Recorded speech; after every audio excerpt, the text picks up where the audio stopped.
ತಾರೀಕಿಗೆ ಮಾನ್ಯ ನಮ್ಮ ನಾಯಕರಾದಂಥ ರಾಹುಲ್ ಗಾಂಧಿ ಅವರು, AICC ಅಧ್ಯಕ್ಷರಾದ ನಮ್ಮ ನಾಯಕರಾದಂಥ ಮಲ್ಲಿಕಾರ್ಜುನ ಖರ್ಗೆ ಅವರು, ಆಮೇಲೆ ವೇಣುಗೋಪಾಲ್ ಅವರು, ಮಾನ್ಯ ಮುಖ್ಯಮಂತ್ರಿಗಳು, ಉಪಮುಖ್ಯಮಂತ್ರಿಗಳು ಡಿ ಕೆ ಶಿವಕುಮಾರ್ ಅವರೆಲ್ಲ ಈ ಕಾರ್ಯಕ್ರಮಕ್ಕೆ ಬರ್ತಾಯಿದ್ದಾರೆ. 29ನೇ ತಾರೀಕಿಗೆ 42,345 ಮನೆಗಳು ಕೊಡ್ತಾ ಇಡೀ ರಾಜ್ಯದಲ್ಲಿ ಕೊಡ್ತಾ ಇರೋದು. ಅಂದರೆ ಕಾರ್ಯಕ್ರಮ ಒಂದು ಕಡೆ ಮಾಡ್ತಾಯಿದ್ವಿ. ಈ ಹುಬ್ಳಿದಲ್ಲಿ 1,200 ಮನೆ 1,000 ಮನೆ ಹುಬ್ಳಿದಲ್ಲಿ ಕೊಡ್ತಾಯಿದ್ದೀವಿ.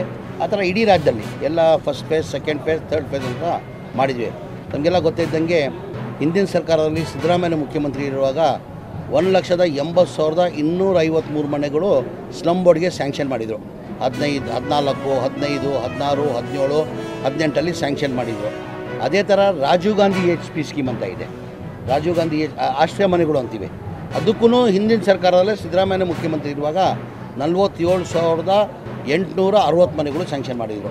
ಒಟ್ಟಾಗಿ 2,30,000 ಮನೆಗಳು ಆ ಹಿಂದಿನ ಸರ್ಕಾರದಲ್ಲಿ ಸಿದ್ದರಾಮಯ್ಯ ಇರುವಾಗ ಆ ಸ್ಯಾಂಕ್ಷನ್ ಮಾಡಿದ್ದು. ಅದಾದಮೇಲೆ ಸಮ್ಮಿಶ್ರ ಸರ್ಕಾರ ಬಂತು. ಕುಮಾರಸ್ವಾಮಿ ಅವರು 1.5 ವರ್ಷ ಮುಖ್ಯಮಂತ್ರಿ ಆಗಿದ್ದರು. ಯಡಿಯೂರಪ್ಪ ಅವರು 2 ವರ್ಷ ಮುಖ್ಯಮಂತ್ರಿ ಆಗಿದ್ದರು. ಬಸವರಾಜ ಬೊಮ್ಮಾಯಿ ಅವರು 2 ವರ್ಷ ಮುಖ್ಯಮಂತ್ರಿ ಆಗಿದ್ದರು.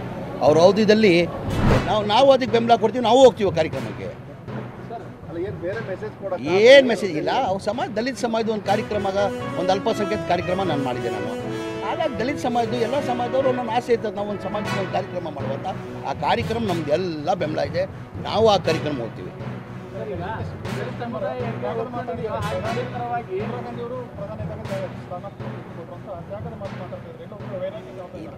ಈಗ ನಮ್ಮ ಹೇಳ್ತಾರೆ ಸರ್, ಮುಖ್ಯಮಂತ್ರಿ ಕುರ್ಚಿ ಖಾಲಿ ಇಲ್ಲ. ಇವತ್ತು ಮನೆ ಬಗ್ಗೆ ಮಾತಾಡಿದ್ರೆ ಸಂತೋಷ ಅಂತ ಒಳ್ಳೆ ಮನೆ ಕಟ್ಟಿದ್ದೀವಿ ನೋಡಿ. ಈಗ ಒಂದು ನಿಮಿಷ ನಿಮ್ಮ ಮಾಧ್ಯಮ ಸ್ನೇಹಿತರಿಗೆ ಕೇಳ್ತೀನಿ ನಾನು. ನಾವು 5 ಗ್ಯಾರಂಟಿಯನ್ನು ಘೋಷಣೆ ಮಾಡಿದ್ವಿ, ಕರೆಕ್ಟ್ ತಾನೆ? 2023ರಲ್ಲಿ ನಾವು 5 ಗ್ಯಾರಂಟಿಯನ್ನು ಕೊಡ್ತೀವಿ ಅಂತ ಘೋಷಣೆ ಮಾಡಿದ್ವಿ.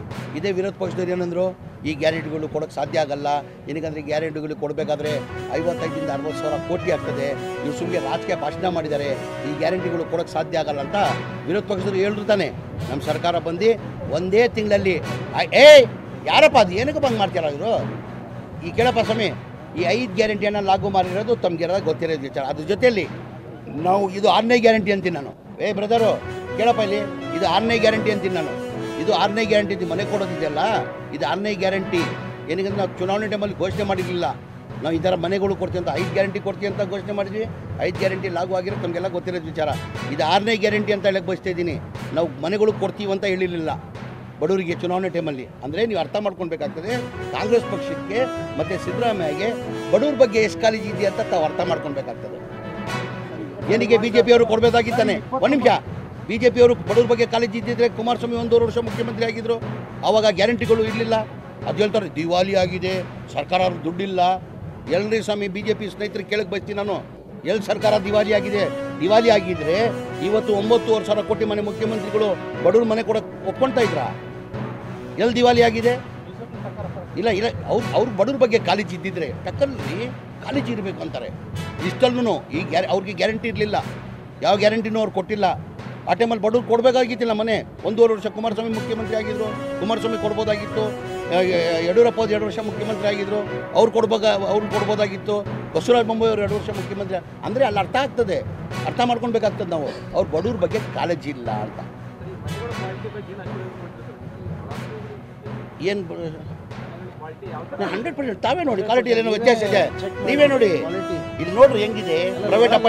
ಪ್ರೈವೇಟ್ ಅಪಾರ್ಟ್ಮೆಂಟ್ ಇದ್ದಂಗಿದೆ. ಇಲ್ಲ, ಒಂದು ನಿಮಿಷ ಹೇಳೋದು, ಏನೋ ಕಂಪ್ಲೇಂಟ್ ಇದೆ ರೆಡಿ ನೋಡಿ ಹೆಂಗಿದೆ ಪ್ರೈವೇಟ್ ಅಪಾರ್ಟ್ಮೆಂಟ್. ಇದು ಏನಾಗಿದೆ, ಭಾಳ ಹಿಂದೆನೇ ಕಟ್ಬಿಟ್ರು ಕಾಂಟ್ರಾಕ್ಟರ್ಗಳು. ಭಾಳ ಇದರಲ್ಲಿ ಕಾಂಟ್ರಾಕ್ಟರ್ಗಳು ಸತ್ತಿದ್ರಿ. ನಮ್ಮ ಸರ್ಕಾರ ಬಂದಿಲ್ಲ ಪಾಪ, ಅವ್ರು ಸುಸೈಡ್ ಮಾಡ್ಕೊಳ್ಳೋರು ಕಾಂಟ್ರಾಕ್ಟರ್ಗಳು. ಪಾಪ ಏನು ಮಾಡಿದ್ದಾರೆ, ನಂಬಿಕೆ ಮೇಲೆ ಸರ್ಕಾರ ಕೊಡ್ತದಂತ ಕೇಳಿ ಸರ್, ಇದು ಕೇಳ್ರಿ. ಕಾಂಟ್ರಾಕ್ಟರ್ಗಳು ಸರ್ಕಾರ ಕೊಡ್ತದಂತ ಹೇಳ್ಬಿಟ್ಟು ಪಾಪ ಎಲ್ಲ ಕಟ್ಬಿಟ್ಟು 90% ಕೆಲಸ ಆಗಿತ್ತು. ಪಾಪ ದುಡ್ಡಿಲ್ಲ. ಈಗ ಇದು ಒಪ್ಪಲಿ ನಾವು ಕೊಟ್ಟಿಲ್ಲ ಅಂದರೆ ಅವ್ರು ಸುಸೈಡ್ ಮಾಡ್ಕೊಳ್ಳೋ ಪರಿಸ್ಥಿತಿಯಲ್ಲಿ ಬಂದಿದ್ರು ಕಾಂಟ್ರಾಕ್ಟರ್ಗಳು. ಇವತ್ತು ನೋಡಿ ಹೆಂಗಿದೆ ನೋಡಿ, ಮನೆ ರಸ್ತೆ ನೋಡಿ, ಮನೆ ನೋಡಿ, ಡ್ರೈನೇಜ್ ಕೆಲಸ ನೋಡಿ. ನಿಮ್ಮ ಪ್ರೈವೇಟ್ ಬಂಗ್ಲಾ ಇದ್ದು ಹೆಂಗಿದೆ ಅಲ್ಲ ತಾನೆ? ಇದೆಯೋ ಇಲ್ಲ ಹೇಳಿ ನೀವು, ಮತ್ತೆ ಖುಷಿ ಪಡಬೇಕದು.